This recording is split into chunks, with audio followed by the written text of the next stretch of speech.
একটা ভয়ঙ্কর জঙ্গল ছিল। তার মধ্যেই একটা বুড়ো সাধু বাস করত, যার নাম ছিল রামদাস। একটা ঝোপড়ির মধ্যে সে একাই থাকত। না ছিল কোনো ভয়, না ছিল কোনো চিন্তা। ওই ঝুপড়িটাই তার ছিল জীবনের রাজপ্রাসাদ। একদিন রাত্রিবেলায় হঠাৎ করে ভয়ঙ্কর ঝড় বৃষ্টি শুরু হয়ে যায়। আর এই বৃষ্টি এতটাই ভয়ঙ্কর ছিল যে আশেপাশে কোনো সাউন্ড শোনা যাচ্ছিল না, শুধু ঝমঝম করে বৃষ্টিরই আওয়াজ ছিল। চারিদিকে ছিল অন্ধকার। ওই বুড়ো মানুষটি দরজা বন্ধ করে বসেছিল তার ঝুপড়ির মধ্যে।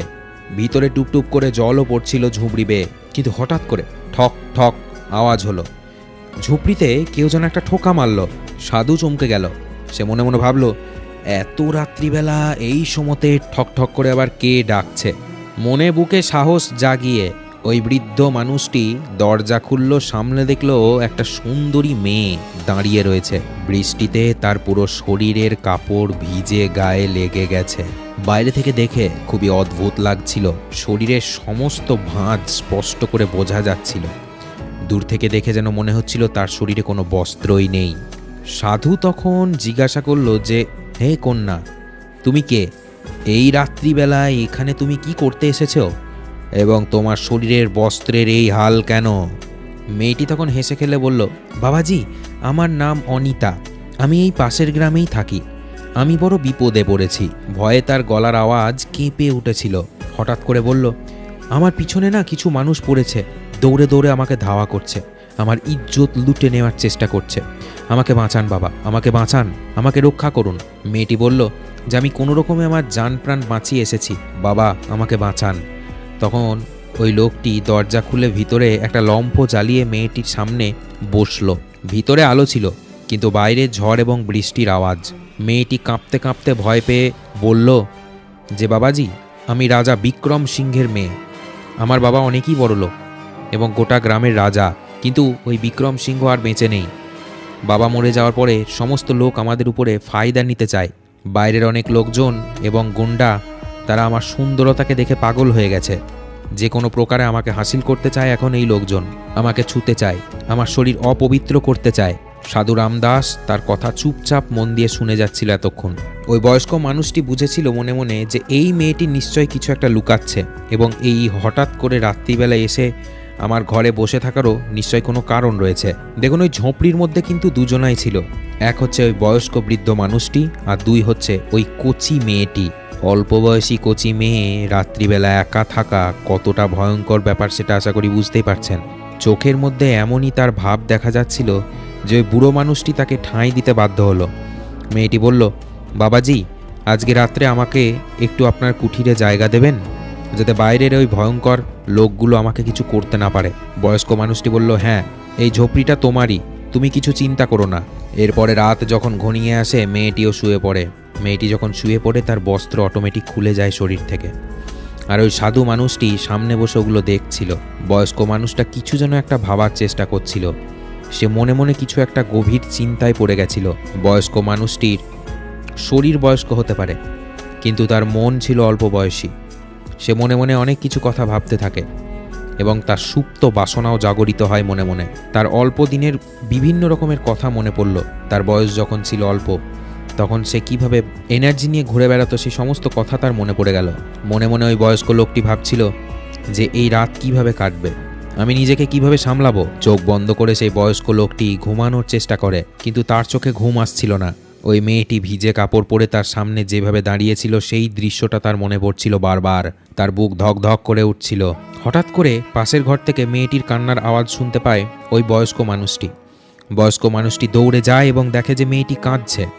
মেয়েটিকে তখন জিজ্ঞাসা করে ওই বয়স্ক মানুষটি যে, কি ব্যাপার, তুমি হঠাৎ করে কাঁদতে লাগলে কেন? কি হয়েছে তোমার, আমাকে খুলে বলো।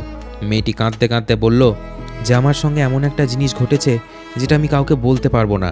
তখন রামদাস নামের ওই বয়স্ক লোকটি বলল, কি হয়েছে তোমার সঙ্গে, তুমি আমাকে খুলে বলতে পারো।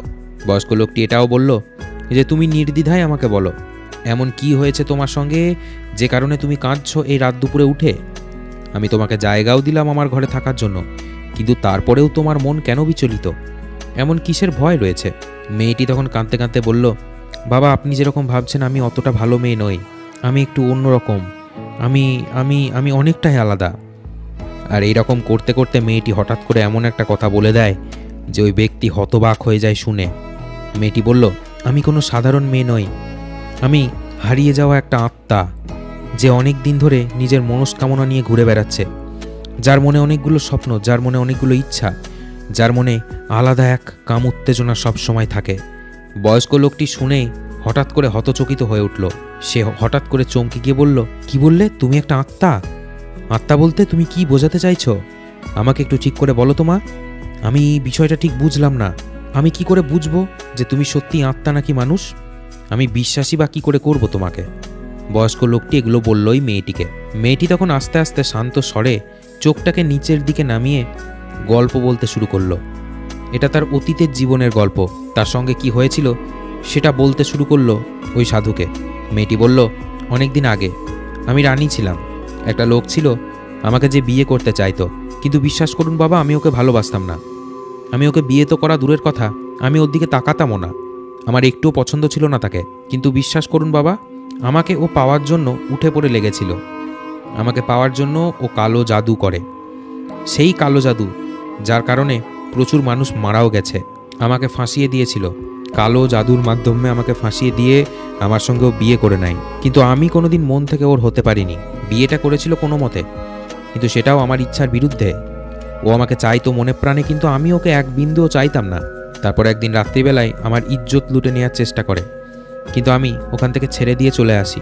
মেয়েটিকে পরের দিন মেরেও ফেলে ওই লোকটি। আর ওই লোকটি যখন মেয়েটিকে মেরে ফেলে, তখন লোকটি বলেছিল যে তোর আত্মা ততদিন পবিত্র হবে না যতদিন না অবধি তুই কোনো পবিত্র মানুষের সঙ্গে বিছানায় এক রাত কাটাবি। আর যবে থেকে আমাকে মেরেছে তবে থেকে আমি জঙ্গলে এরকম নগ্ন অবস্থায় ঘুরে বেড়াই, দৌড়ে বেড়াই, নগ্ন অবস্থায় এরকম ভিজে জামা কাপড় পরে সবাইকে দেখা দিই। কিন্তু বিশ্বাস করুন, আপনার মতো পবিত্র মানুষ এখনো অবধি খুঁজে পাইনি আমি এই জঙ্গলে। এর আগে যাদের সঙ্গে আমার দেখা হয়েছে তারা মন থেকে কেউ পবিত্র ছিল না, কিন্তু আপনি একদম 100% পবিত্র। রামদাস যখন এই কথাটা শুনলো তখন তার মন আরও ধকপক করতে লাগলো। মেয়েটি তখন রামদাসের হাত ধরে বলল, আমি মিথ্যে কথা বলছি না বাবা। আজকের এই রাত যদি আমার সাথে না কাটান, আমাকে না যদি স্পর্শ করেন, আমার সঙ্গে যদি শারীরিক সম্পর্ক না করেন, তাহলে আমি সারা জীবন এই জঙ্গলে ঘুরে ঘুরে বেড়াবো। আপনার মতো কাউকে আমি আর খুঁজে পাবো না। সেই সময় মেয়েটি স্পর্শ করতে লাগে ওই বয়স্ক মানুষটির শরীরে, আর ওই মানুষটিও কাছে আসতে লাগে। কিন্তু হঠাৎ করে বাইরে থেকে এক বিভৎস আওয়াজ শোনা যায়। হঠাৎ করে দৌড়ে ঝোপড়ির বাইরে বেরোলো রামদাস নামের ওই বয়স্ক যুবকটি। সে বাইরে এসে দেখল চারিদিক খুব অন্ধকার, অন্ধকারে কাউকে দেখা যাচ্ছিল না। সে হঠাৎ করে আবারও পিছনের দিকে তাকায়, তখন দেখলো অনিতা নামের ওই মেয়েটি নগ্ন অবস্থাতে দাঁড়িয়ে আছে তার পিছনে। কিন্তু হঠাৎ করে এক অন্ধকার ছায়ার মতো আকৃতি ওই লোকটির কাছে চলে এলো এবং বলল, শোন, আমিই সেই লোক যে মেয়েটিকে তোর কাছে পাঠিয়েছিলাম। আমি কালো জাদুর মাধ্যমে এই অনিতার আত্মাকে এতদিন বেঁধে রেখেছিলাম। আমি তোকে কাম বাসনায় জালে ফেলতে চেয়েছিলাম। ওই কালো ছায়াটাই কিন্তু ওই মেয়েটির আত্মাকে বেঁধে রেখেছিল। আর সেই সময় ওই লোকটি বলে, রামদাস, তুই এবার আমার জালে ফেসে গেছিস। রামদাস নামের ওই বয়স্ক লোকটি গভীরভাবে নিঃশ্বাস নেয় এবং বলে, তোর এই কালা জাদুতে আমাকে ফেলতে পারবি না রে মূর্খ। তুই কি ভেবেছিলি একটা সুন্দরী মহিলাকে দেখে আমি সব কিছু ভুলে যাব, তাকে ভোগ করতে লাগবো? এটা আমার রাস্তা একদম নয়। আর এই কথাটা শোনার পরে ওই মেয়েটিও মাথা নিচু করে ফেলে। মেয়েটি তখন ওই বয়স্ক মানুষটিকে বলল, আপনিও তো মানুষ, আপনার মধ্যেও তো কামনা বাসনা থাকবে, কিন্তু কি করে আপনি একটা সুন্দরী মহিলাকে এইভাবে ছেড়ে দিচ্ছেন? তখন ওই বয়স্ক মানুষটি চোখ বন্ধ করে আকাশের দিকে তাকালো, তাকিয়ে নিচের দিকে তাকিয়ে বলল, আমি সবসময় আলোর দিকে যাওয়ার চেষ্টা করি, তোদের মতো অন্ধকারে নামতে চাই না, এবং অন্ধকারে নামার রাস্তা আমি কোনোদিনও বেছে নিই না। তখন ওই বয়স্ক মানুষটির কথা শুনে মেয়েটি চোখ দিয়ে জল পড়তে লাগে এবং মেয়েটি ভাবে যে সে কত বড় ভুল করছিল এতক্ষণ ধরে। মেয়েটি মনে মনে ভাবলো, আমি এতক্ষণ একটা ভালো মানুষকে আমার জালে ফাঁসাতে চাইছিলাম। বয়স্ক মানুষটি তখন ওই মেয়েটিকে বলল, অনিতা, চোখ বন্ধ করো এবং ভাবো, তুমি কি সেটাই চাইছিলে যেটা তুমি নিজের মুখে আমাকে বলেছ? তুমি কি সত্যিই শারীরিক সুখ ভোগ করতে চাও? সাধু বলল, আমি সবসময় মানুষকে বাঁচিয়েছি, কোনো মানুষকে মারিনি আজ অবধি। তখন অনিতা সাধুর কথা শুনে বলল যে এতক্ষণ যা যা বললেন সব সত্যি, কিন্তু অনেক লেট হয়ে গেছে, আমার যা খারাপ হওয়ার হয়ে গেছে। অনিতা তখন বলল, আমি জানি না কোনটা ভুল কোনটা ঠিক, আমি শুধু জানি যে আমাকে বন্দি করে রাখা হয়েছে। রামদাস নামের ওই বয়স্ক মানুষটি বলল, দেখো অনিতা, আমি জানি তোমার সঙ্গে কি হচ্ছে, কিন্তু তোমাকে সবসময় লড়তে শিখতে হবে। অনিতা কথার মানে বুঝে যায় এবং ওই ছায়াটির দিকে তাকিয়ে বলে, হ্যাঁ, এবার আমি লড়ব, আমি লড়বো, আমি জিতবো। অনিতা নিঃশ্বাস বন্ধ করে আকাশের দিকে তাকালো এবং হালকা করে নিঃশ্বাস ছেড়ে ওই ছায়ার দিকে হাত দিয়ে দিল। ছায়াটিকে যেই ছুলো তখন চারিদিকের হাওয়া বন্ধ হয়ে গেল। ওই ছায়াটি চিৎকার করতে লাগে। ওই ছায়াটি আস্তে আস্তে মিলিয়ে যেতে থাকে আকাশে। আস্তে আস্তে ছায়াটি মিলিয়ে যায় হাওয়াতে। ছায়াটি এমন ভয়ঙ্করভাবে চিৎকার করতে লাগে যে জঙ্গলের পশু পাখি অবধি ভয় পেয়ে যায়। সেই সময় অনিতা বুঝে যায় যে তার মনের জোর যেটা সে এখন দেখালো এটা অনেক দিন আগেই দেখানোর দরকার ছিল। অনিতা হাত জোর করে ওই বয়স্ক ব্যক্তির পায়ের কাছে গিয়ে প্রণাম করে বলল, আমার দ্বারা অনেক বড় ভুল হয়ে গেছে, আমাকে বাঁচান, আমাকে ক্ষমা করুন। আমি এতদিন অমানুষ ছিলাম, আমাকে মানুষ বানিয়ে দেওয়ার জন্য অনেক ধন্যবাদ। তখন ওই বয়স্ক লোকটি বলল, যাও অনিতা, এবার তুমি স্বাধীন হয়ে গেছো, তুমি এবার নিজের মতো করে জীবন উপভোগ করো। অনিতা চোখ